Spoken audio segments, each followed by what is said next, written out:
In the annals of history, there are moments when the tide of life shifts and the world irrevocably changes. The event I'm about to recount stands as one such turning point, an act that hastened the fall of nature's defenses and set in motion a chain of events that would forever alter the course of humanity's relationship with the planet. It was during the reign of King Donald I, a ruler whose policies were as contentious as they were catastrophic, that the fateful decision was made, a decision that would forever scar the earth. On the first day of March in the year 2025, King Donald I signed an executive decree that set the stage for the destruction of over 100 million hectares of forest, a landmass nearly 3 times the size of California. This decree, which King Donald I called the immediate expansion of American timber production, was heralded as a victory for the timber industry. But to those of us who watched from the shadows, it was a harbinger of doom. The king's words echoed across the land. "We will increase domestic timber production to protect our national and economic security." Yet we soon learned that what he truly sought was not protection, but exploitation. With the stroke of a pen, King Donald I dismantled decades of environmental protections. The timber that had once flourished in America's forests was now at risk. The executive order weakened the very laws that had safeguarded endangered species. Species like the grizzly bear, the spotted owl, and the wild salmon. They were no longer safe from the axe.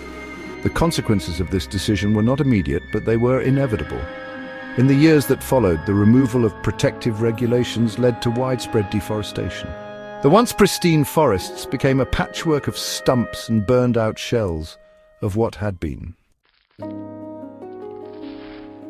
As the forests fell, so too did the balance of nature. The earth, unable to recover from such devastation, began to suffer in ways unimaginable. Forest fires, once a rare occurrence, became a constant threat. The flames, now fed by the absence of trees, raged out of control.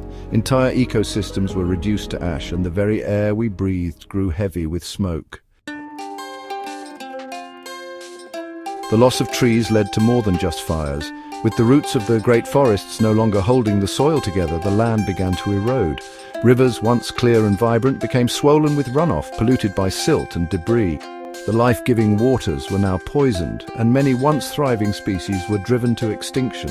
The devastation did not stop there. The destruction of the forest began a domino effect that rippled through the entire ecosystem. The soil, stripped of its vegetation, became barren. The very foundation of life was being eaten away. The extinction of species followed in quick succession. Creatures of the forest, the sky, and the sea, all lost in the wake of King Donald I's decree. In the years that followed, King Donald I, ever proud of his actions, did not rest. The day came when he stood before the last of the great trees of North America, a towering redwood, its bark scarred and its leaves fluttering in the wind. With a final defiant stroke of his axe, King Donald I felled the last tree, an act that marked the end of an era. The forests were no more, and with them, much of what had made the earth a paradise. The planet, once teeming with life, was now a desolate wasteland. The ecosystems that had once thrived were now memories, ghosts of a time long past.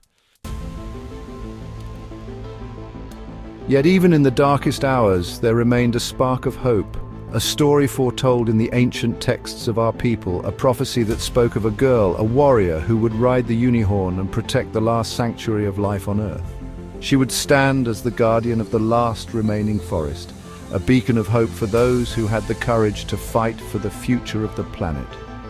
This prophecy is captured in the pages of a novel, The Girl Who Rode the Unihorn, a tale that speaks to the future, where nearly all the earth has become a desert and only one refuge remains, a forest protected by Rona, the guardian. Her story is a call to action, a reminder that even in the face of overwhelming destruction, there is still hope for those who are willing to fight for what remains. The earth is not yet lost, but we must remember the lessons of the past and protect the fragile beauty that remains before it's too late. Make sure to check out The Girl Who Rode the Unihorn and see how the story of Rona inspires a new generation to fight for the protection of the earth.